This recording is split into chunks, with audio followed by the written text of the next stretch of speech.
Hai semuanya, kali ini kami akan menunjukkan tutorial mengenai OBS. Tanpa lama lagi, ayo kita mulai. Pertama-tama, kalian bisa buka browser di laptop kalian. Bisa pakai Chrome, Opera, atau browser lainnya.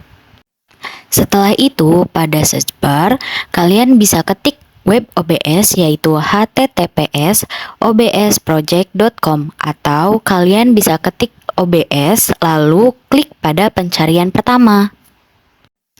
Nah, setelah webnya terbuka, maka tampilannya akan seperti ini.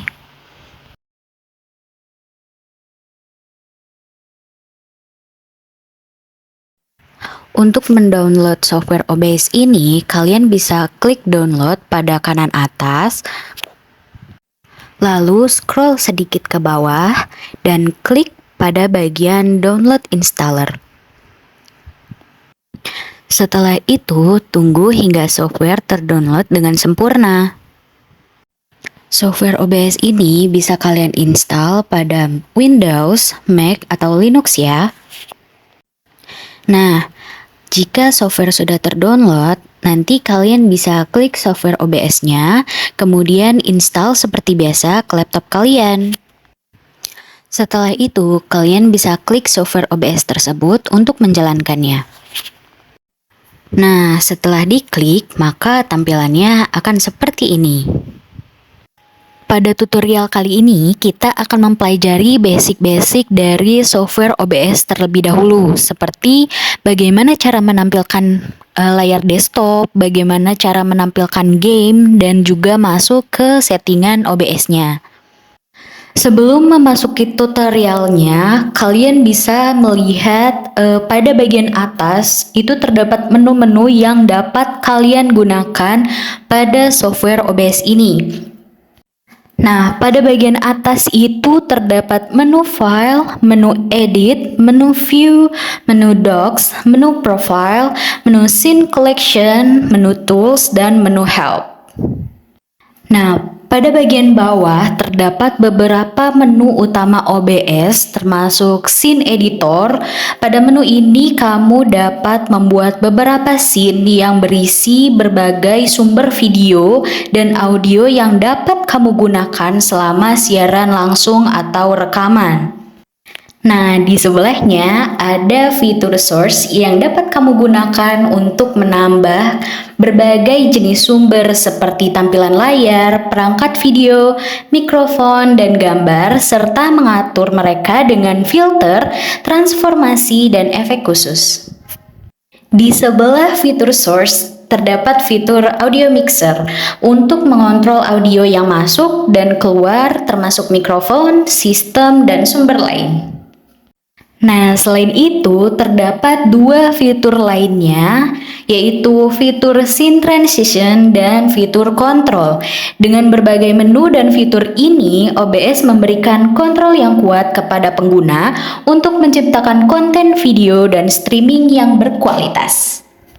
Nah, setelah kita kenalan dengan beberapa menu dan fitur yang terdapat pada OBS, langsung saja kita masuk pada tutorial pertama, yaitu cara menampilkan layar desktop kalian. Untuk menampilkan layar desktop ini, kalian harus membuat scene terlebih dahulu dengan cara klik tombol plus pada fitur scene pada bagian kiri bawah, lalu kalian bisa beri nama pada scene tersebut. Misalkan di sini saya beri nama coba-coba. Nah, setelah kalian sudah punya scene tersebut, kita bisa pindah ke kolom sources di sebelah kanan sini, lalu klik tanda plus. Nah, pada bagian sources ini bisa kalian lihat banyak sekali fitur yang dapat kalian gunakan untuk ditampilkan. Nah, bisa kalian lihat ya, itu terdapat pilihan seperti application audio capture, audio input capture, audio output capture, browser, color source, display capture, game capture, dan lain sebagainya. Nah, untuk menampilkan layar desktop kalian, kalian bisa klik pada bagian display capture di sini. Nah, setelah itu kita bisa kasih nama pada bagian kolom sini ya.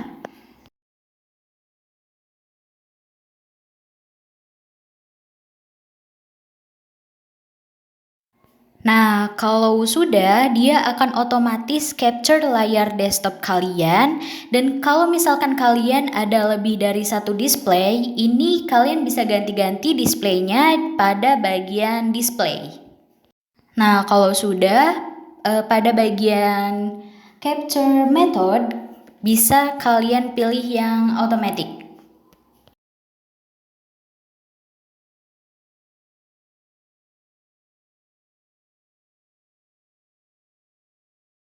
Nah, di sini juga terdapat pilihan capture cursor. Jadi, kalau misalkan capture cursor ini kalian centang, kalian bisa melihat kursor kalian pada video yang tengah direkam. Tetapi kalau misalkan kalian pada bagian capture cursor itu tidak dicentang, maka hasil dari video yang sudah direkam nanti, kursor kalian tidak akan terlihat.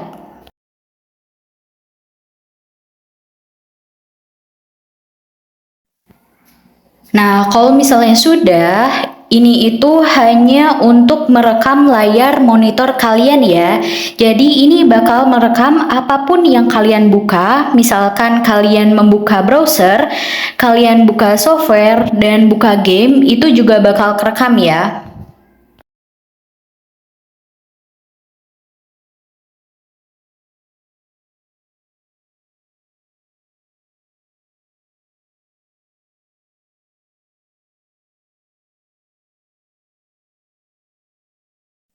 Nah, untuk yang kedua, saya ingin menunjukkan kepada kalian yaitu game capture dan saya juga bakal jelasin ke kalian bedanya display capture dan game capture. Jadi, kalian bisa langsung saja buka pada bagian sources di tanda plus, kemudian klik pada bagian game capture. Nah, seperti sebelumnya, pada kolom ini kalian bisa ketikkan nama untuk sources ini, lalu klik OK. Maka akan muncul tampilan seperti ini. Oke, jadi gunanya game capture itu dia bisa merekam Windows yang kalian mau saja. Jadi misalkan kalian mau merekam spesifik Windows, kalian cari nih ya Windowsnya yang kalian mau. Jadi nanti OBS itu hanya akan merekam apa yang kalian pilih. Dan kalau misalkan ada notifikasi masuk atau kalian buka desktop kalian atau buka Windows yang lain, itu tidak akan terekam ya teman-teman. Misalkan kalian lagi main game, terus kalian keluar untuk membuka tab lain, nah itu cuma bakalan kelihatan gamenya doang. Jadi lebih banyak privasi daripada display capture. Nah, pada bagian ini itu terdapat banyak menu-menu yang dapat kamu gunakan sebagai settingan game capture kalian. Setelah settingannya dirasa oke, kamu bisa klik tombol oke pada bagian bawah tersebut ya. Kalau kalian hanya ingin menggunakan game capture, kalian bisa hapus bagian display capture menggunakan tombol delete di keyboard kalian atau bisa mengklik tanda mata untuk menutup display capture dan hanya merekam pada bagian scene game capture.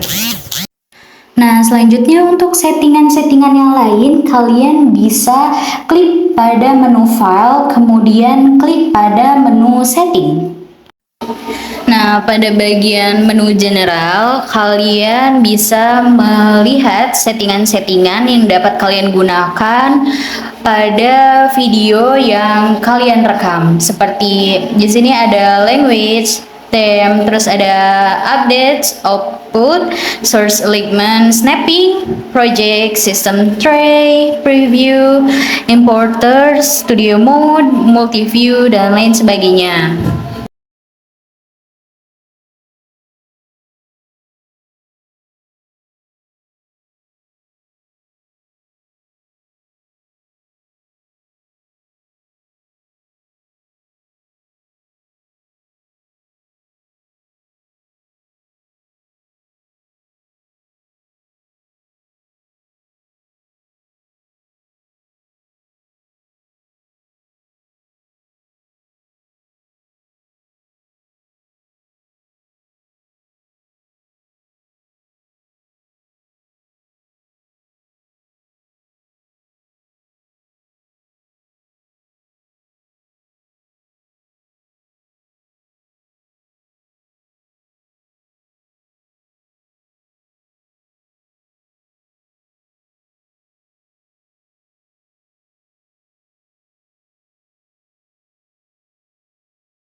Menu selanjutnya ada menu live streaming. Jadi pada menu ini kalau misalkan kalian ingin merekam layar kalian menggunakan OBS sambil live streaming nih ya, kalian bisa menggunakan menu ini.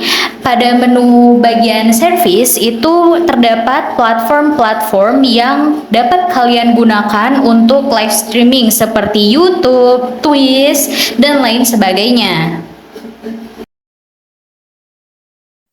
Oke, menu selanjutnya yaitu menu output. Menu output ini adalah menu untuk men-setting hasil dari rekaman, hasil dari video yang telah kalian rekam atau hasil streaming yang sudah kalian rekam menggunakan OBS ini. Jadi pada bagian output ini kalian bisa improve video kalian dengan kualitas yang lebih baik.